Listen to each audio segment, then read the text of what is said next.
Lunchbox is back. Back. Once again, another edition. DJ Big HIGG.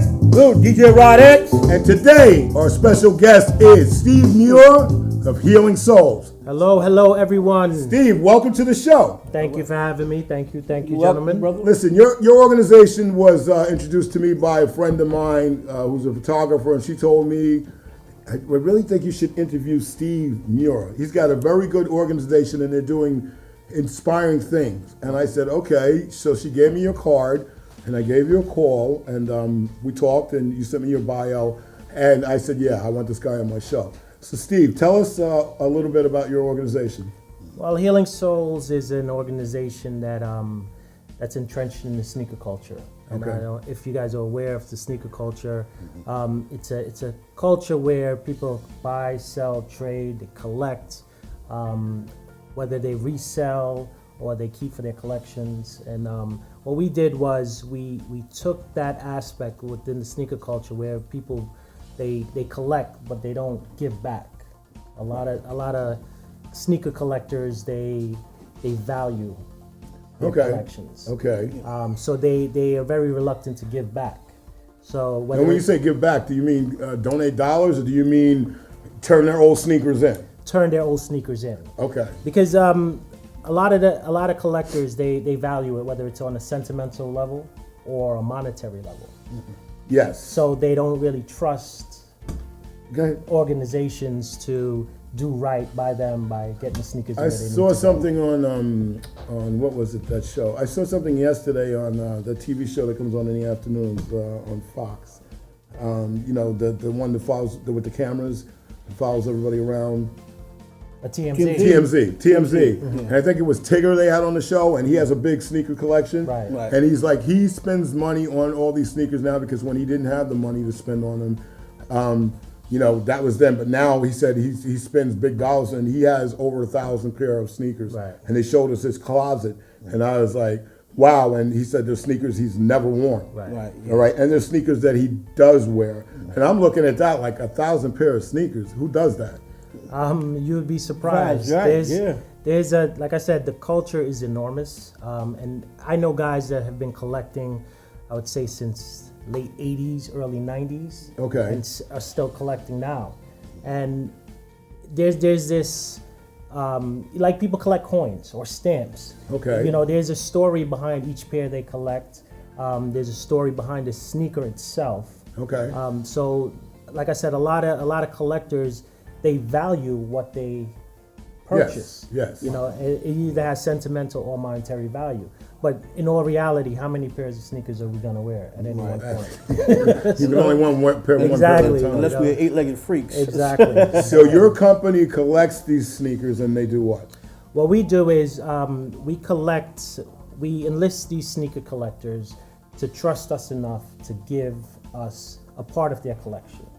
Whether they're wearing them, they're not wearing them anymore, or they just feel like donating something that, you know, they just don't want anymore. Okay. So what we do is we take those sneakers, we clean them up, and we distribute them to homeless people in New York, London. We've done work in Haiti and Jamaica, and we also help impoverished children. Okay. You say. Go ahead. You got a question? How did you get involved in this project? Well, the whole story behind Healing Souls, I would say, began about 11 years ago. My wife and I, well, her and her uncle used to go out and help the homeless in the city, in Manhattan, around the holidays. They used to make sandwiches, give out hats and coats, scarves and gloves. So when we started having our own family, we started continuing that tradition on. After a while, you know, we were just doing it over the holidays. And a few years ago, my cousin started a sneaker blog in the UK. Okay. And the UK sneaker scene is a little bit different than the US because of the size of the UK, I would say, because it's a smaller, close-knit community. Yeah. So his sneaker blog took off, and he started gaining a huge amount of following within a short period of time. Okay. So that's where the sneaker aspect came into play. Okay. Because being that we were involved in the sneaker culture, we recognized that sneaker collectors, ourselves as well, weren't donating back to people in need. Okay. So we created this platform for them to say, you know what they give us will get to where it needs to go. Okay. Now, do you just collect sneakers, or is it sneakers and shoes too? We do sneakers, we do shoes, we also do clothing as well, but our foundation is to tap into the sneaker culture because it's such a difficult culture and a difficult community to harness their trust. So that's our foundation, but helping people, it's a broad-based community. Yeah. Yeah. I have another question. I was reading your bio and I found something that was very interesting. Your grandmother. Yes. You know, she had a little land over there. Right. I'm not sure where. It's in Kingston in Jamaica. But And then, on this love land, it. I've been there 3 times. I on this love it. land, she had she let people build certain houses Right. on the land. She I owned found that she very owned some amazing. acreage in Kingston, and she was a single mother. She raised 6 children, and she owned a grocery store. Well, we call it a shop, but it was like a grocery store. She owned a bar, and she owned a betting shop where you could go bet on horses and things like that. And she had her home behind that storefront, and behind the home was her land. And she allowed people to live there, build shacks or whatever they had to do, and live there because, that's who she was. And she was, the epicenter of that community. She employed people, she fed people, and she took care of, her surroundings. So, she was a big inspiration into what we were doing and what we started, along with my wife's uncle. So it's the whole culture of giving back. It's embedded in my family. Right. My parents, they were involved in the community as well. So, it's something I came up around. So I just felt compelled that, I'm here on this planet. I might as well make it a better place for people. That's good. That's very. Now, do you have a brick and mortar shop, or? No, actually. It's funny because people think that we're this enormous organization. Yeah, that's the question. That's That's a good question. Yeah. But Yeah, like are you on Fifth Avenue in Right, Manhattan, or where are you located? but we're a small organization. But what we do is we're very efficient with what we get. We're efficient with our impact. We're able to impact with very little resources. So when you say brick and mortar, the only brick and mortar we have is my garage. In my basement. Okay. That's how most businesses get Yeah, started. yeah. Well, okay. How do you decide who gets these shoes? What we do, a lot of the times we'll hit the streets. If we find homeless people on the streets, we'll take a Oh, bag. you actually go out looking for homeless people and give them a pair of shoes if they we need actually hit the streets. Wow. All year round.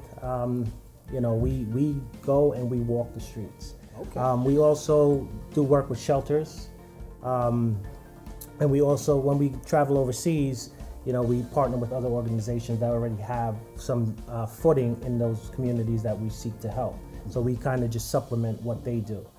But overall, it's just a matter of just being aware of our surroundings and being out in the public and witnessing the fact that if you go to Manhattan, yes, there's millions of tourists, but if you look in the corners and crevices, Right. There's millions of homeless people also. yeah. I mean, they're all over the place.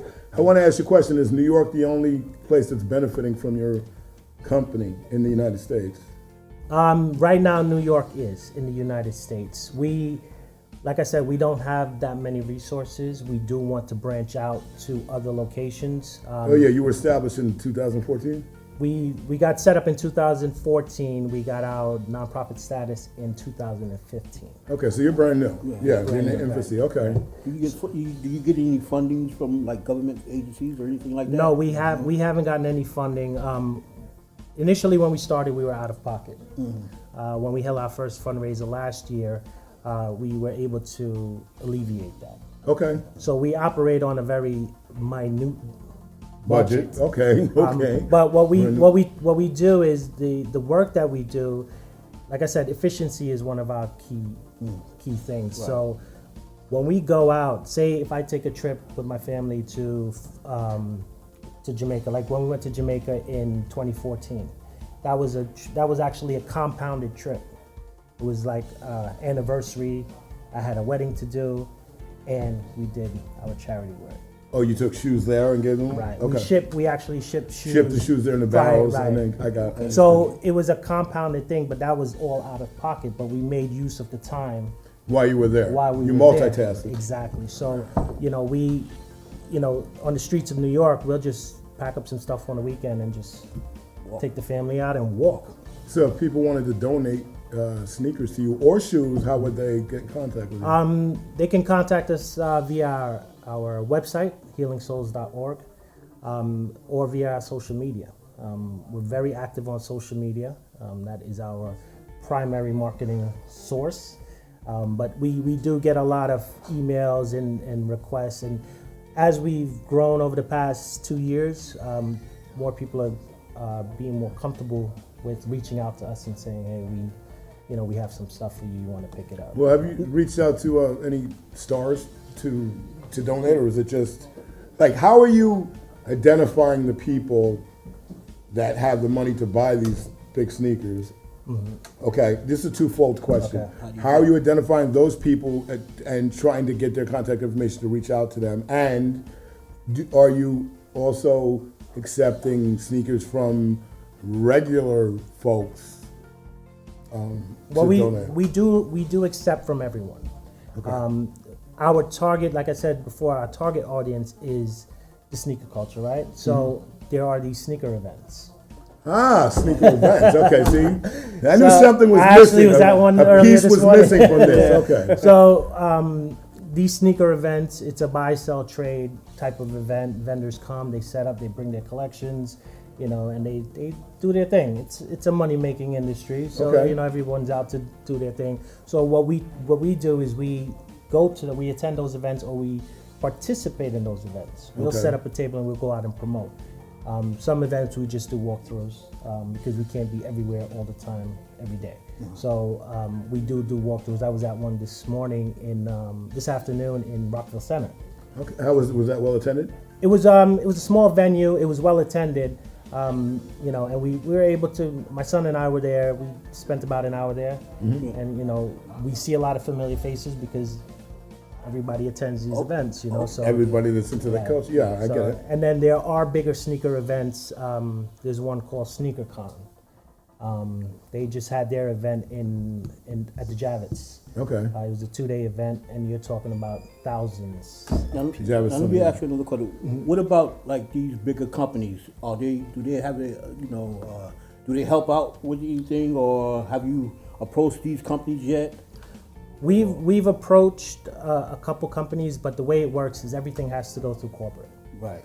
Okay, so there's a lot of red tape, and being that we're a small organization, we're at the bottom of the totem pole. Right. So what happens is a lot of these companies already give to some of the larger organizations, Gotcha. and we have to contact them for it to trickle down to Okay. us. So we're working our way through it, but we're more of a grassroots movement, Okay. and we find that regular everyday people, we've gotten more donations from them than probably we would be getting from the corporations. Right. And that's a good thing because it gets our community involved. It gets everyone, all the little people, quote unquote, involved and have a sense of giving back, and they feel good about themselves, doing what they do. So It's holiday time now. It's winter. Do you have a lot of inventory on hand, or do you need stuff to give away to the homeless? I mean, this time of year. it's funny because this time of year everybody gives. Yeah. Well, do that. Do they? But we always need inventory because there's always a need, and we're so active that whenever we get and we feel that we're running out, we'll get more. It just happens on its own. Okay. And we have a couple events coming up to close out 2016. Okay. And we have inventory, but once we go through that inventory, we're gonna always need more. Right. We plan to get into Haiti again in 2017. We plan to go back to Jamaica again. So we will always need inventory. Let's talk about the events you have coming up. Okay. All right. So next week, December 10th, Saturday, my wife, who is co-founder, she will be up in the Bronx at a it's called a pop-up care shop. It's going to be at a I forget the name of the shelter, but she's going to be at a women's shelter with a couple other volunteers, partnering with this organization called the Pop-Up Care Shop. What they're doing is they've collected clothing donations. Okay. We're going to be supplementing with women's shoes. Okay. And we do have some handbags that we've collected. What they do is it's a brilliant idea, and they're a startup as well. And what their premise is basically giving women a choice and giving them back the dignity that they may have lost along their journey. Okay. So what they did was they collected clothing. They're going to set up like a shopping experience where instead of people just giving you stuff that they feel you need, you get to pick Oh, pick what you need. Right. I can use this. I can use this. what I you can use want. this. Yeah. It fits your style, and you know what I mean. So it's not just like, oh, here's a sweater, take it because this is all we got for you. Right. You know, or here's a pair of shoes, just take it because it fits you. They get to actually shop, and you know. So what's the time of this event? It's from 12 to 5. The address is on our website.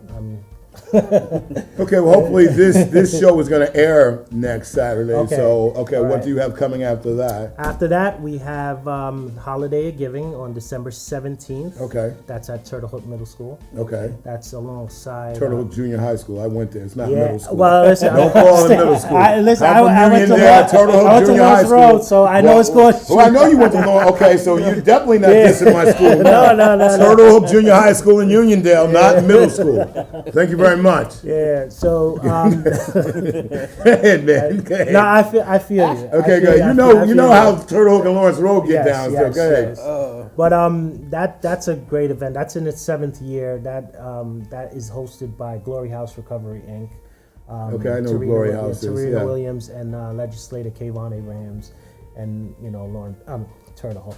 Okay. Okay. So what we do there, the event is an amazing event. Last year was the first year we were a part of it. You know, they give out toys, they meet Santa, they get to take pictures with Santa, they do holiday crafts. It's just a day filled of just giving. What time is that on the 17th? That is from 12 to 4. Okay, 12 to 4, Turtle Hook Junior High School Yes. on Jerusalem Avenue. Would that be the one? Yes, sir. Okay. And what else do you have coming up to round the year off? After that, the following week will be Christmas, so the Holiday of Giving will be our last event. After the New Year, Let's go there. everyone stops giving. Yeah, tell me about it. All right. Go ahead. So that's when we start hitting the streets. Oh, so that's when you start hitting the streets and giving out. Right. Understood. Yeah. So we work year round. Okay. We don't stop. Okay. Somebody told me to stop once, and I said no. No, I said I can't no, stop. not a person that does what you do. I don't think they can There's stop. always an urgency. There's always a need. I have one more question. Yeah.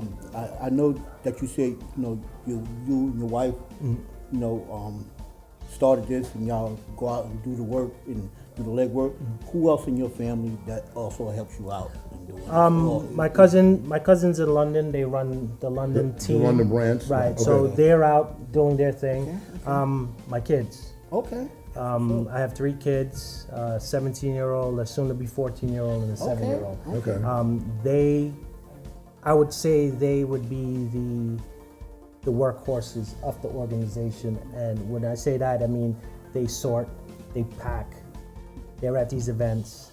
They're out on the streets with us. Like they are. Yeah, give him a little shout out. Man, you know what I'm What are the saying? kids' names? Steve, Annabelle, and Aria. There you What's go. up? There you go. What's up? And we have some other family members that come out and help us out as well. So the team is growing, but the core is about, I would say, about 8 of us. Okay. Including the London side of things. But like I said, efficiency is one of our key things, and we make do with the time and the resources that we have and the energy that we have. So we're constantly working. You know, Okay, that's what's Steve, up, man. Healing Soul. I love the mission. I love your name. I love what you guys do. I want to thank you for coming on Thank the you very Lunchbox. much. Thank you for having me, I gentlemen. think DJ Thank Rodex you. wants to It's been a thank you pleasure, for man. coming on the Rodex. you. Word up. We're going to see you next time right here in the Lunchbox. I'm DJ Rodex. Hey, if you have some sneakers or shoes that you'd like to donate to Steve, you can go to his website once again at Your website? HealingSouls.org. HeelingSoles.org. There you go. See you next time. Peace.